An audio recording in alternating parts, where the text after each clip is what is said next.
Welcome to our comprehensive guide on embedded systems design, tailored for the 6th semester BE examination. In this video, we'll explore the essential concepts, classifications, and practical applications that form the backbone of embedded systems. Whether you're preparing for your exam or seeking to deepen your understanding, this journey will cover everything from basic definitions to advanced processor instruction.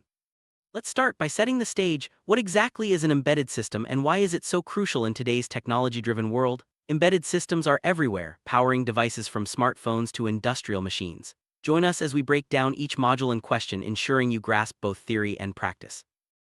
Let's begin with the basics. An embedded system is a specialized computing system that performs dedicated functions within a larger device. Unlike general-purpose computers, embedded systems are designed for specific tasks, often with real-time constraints. They can be classified based on generation, complexity, and triggering mechanisms.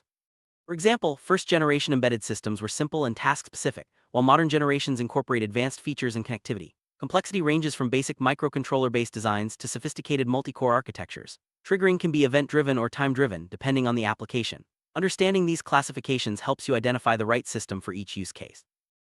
Embedded systems rely on a variety of components to function efficiently. Let's explore some important ones. Optocouplers provide electrical isolation. Zigbee enables wireless communication for IoT devices. Wi-Fi offers high-speed connectivity. SPI bus facilitates fast serial communication, and USB ensures universal device interfacing.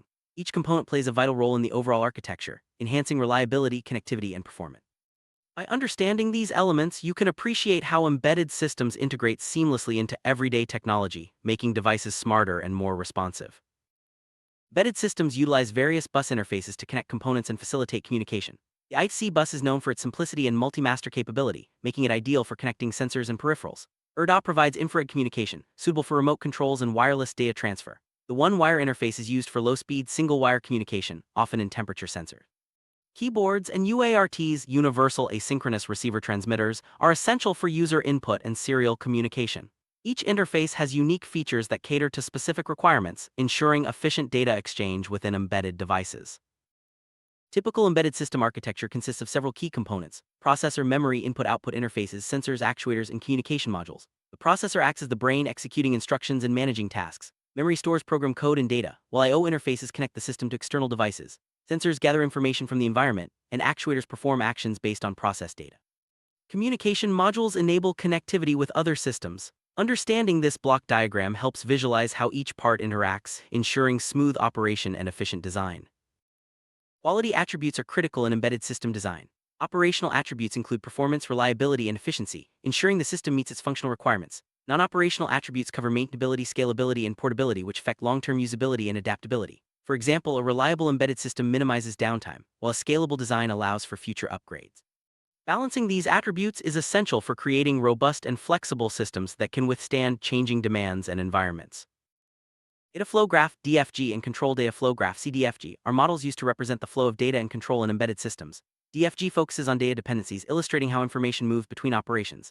CDFG adds control flow, showing decision points and branching. For example, a DFG might represent a sequence of arithmetic operations, while a CDFG includes conditional statements and loops. Understanding these models helps optimize system performance and resource allocation. C and embedded C are programming languages used in embedded system development. While C is a general-purpose language, embedded C includes extensions for hardware access and real-time operations. Compilers translate source code into machine code for the target processor, while cross-compilers generate code for different architectures. Choosing the right language and compiler is crucial for efficient firmware development, ensuring compatibility and performance across devices. Assembly language is often used for embedded firmware development due to its direct hardware access and efficiency. A typical assembly-based firmware includes instructions for controlling hardware, managing memory, and handling interrupts. The advantages are speed and control, but disadvantages include complexity and limited portability. Diagrams help visualize the flow of instructions and hardware interactions, making it easier to debug and optimize firmware. Finite state machines, FSM, are used to model the behavior of systems like coin-operated telephones. Each state represents a specific function, such as waiting for a coin, dialing, or connecting a call. State transition diagrams illustrate how the system moves between states based on inputs and events. Understanding FSMs helps design reliable and predictable embedded systems, ensuring smooth operation and user interaction.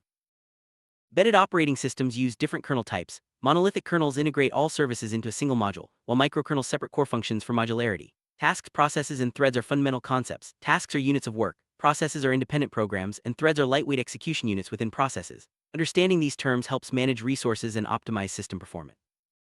Process scheduling determines how tasks are executed in embedded systems. For example, 3 processes with different completion times enter the ready queue, and their waiting and turnaround times are calculated to optimize performance.